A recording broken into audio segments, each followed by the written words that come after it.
Danke. I now give the floor to Estonia, also on behalf of the European Union. Sven, you have the floor. Mr. Chairman, dear Sebastian, Honorable Secretary General, Excellencies, let me first commend the chairmanship in office for their determined efforts in keeping the OSCE a relevant international actor to resolve the increasingly complex challenges facing us. Mr. Chairman, I would like to address just 3 issues. First, disregard of international law and violation of Ukraine's sovereignty and territorial integrity. Secondly, the importance of strong and independent institutions of the OSCE. And finally, protection of human rights. On the first one, the illegal annexation of the Autonomous Republic of Crimea and the city of Sevastopol by Russia in 2014, followed by the fueling of military conflict and instability in Donbass, has brought along a grim new era for the OSCE. Our agreed common commitments and principles have been and remain ignored and violated. 3 years on, we are now here in Vienna, facing the same challenge: how to deal with Russian aggression against Ukraine. We call upon the Russian Federation to demonstrate the political will and wisdom and to abide by its own international commitments in order to restore fully the territorial integrity and sovereignty of Ukraine. Regarding OSCE Special Monitoring Mission, Estonia continues to contribute to it by providing both training and observers. We deeply regret the loss of a member of the SMM in April this year. That incident clearly shows the enormous risks our monitors are facing when fulfilling their mandate. The safety of the observers, as well as the full and unhindered access to the whole territory of Ukraine, remains of highest importance. Let me also say that it's of utmost importance to stay committed to finding peaceful resolution for other protracted conflicts in Nagorno-Karabakh, in Georgia, and Moldova. On my second point, strong independent institutions, along with highly professional field missions, broaden and strengthen significantly the work of the OSCE. We express our full support to the new Secretary General and to the new heads of the 3 autonomous institutions that play an outstanding role in early warning, conflict prevention, and democracy building. Regrettably, their existence, autonomy, and sovereignty are too often undermined by some participating states.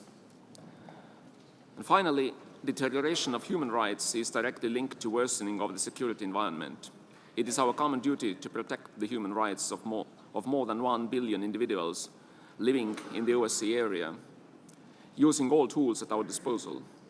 The continuing violations of fundamental rights of the peoples in Crimea, as we heard only this morning at the meeting with Crimean Tatar leaders, is just one example we cannot turn a blind eye to. In conclusion, allow me to wish Italy all success in chairing the OSCE next year. And once again, let me express my gratitude to you, Mr. Chairman, and to your team for the hard work throughout this year. And now, on behalf of the Estonian Presidency of the Council of the European Union, I would like to pass the floor to the Secretary General of the European External Action Service.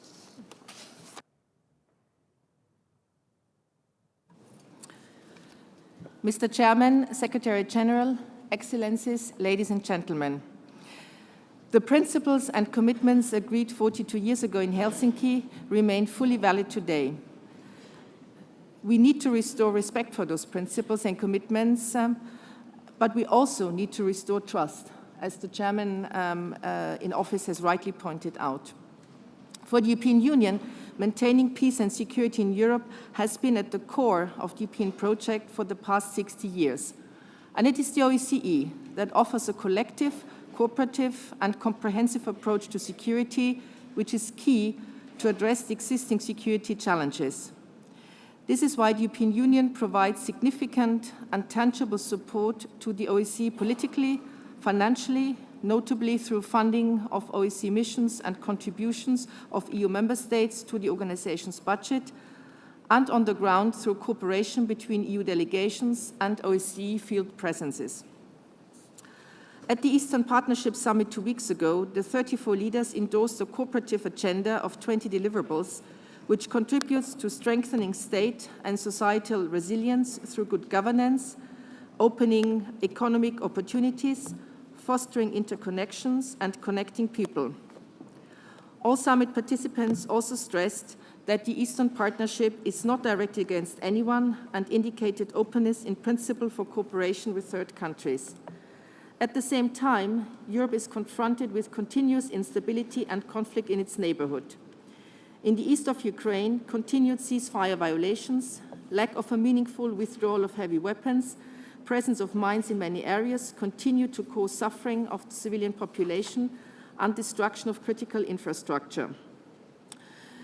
Financial and military support to the separatists must stop. We also call again on Russia to reverse the illegal annexation of Crimea and Sevastopol, which the EU will not recognize. The EU will spare no effort to help find a sustainable political solution to the crisis, respecting Ukraine's sovereignty, unity, independence, and territorial integrity. The EU will continue to support the efforts in the Normandy 4 format and the trilateral contact group towards full implementation of the Minsk agreements by all sides. We contribute about 2/3 of both the personnel and the budget, as well as satellite imagery to the OSCE Special Monitoring Mission in Ukraine. Regrettably, the OSCE region also faces other protracted conflicts in Georgia, Moldova, and Nagorno-Karabakh.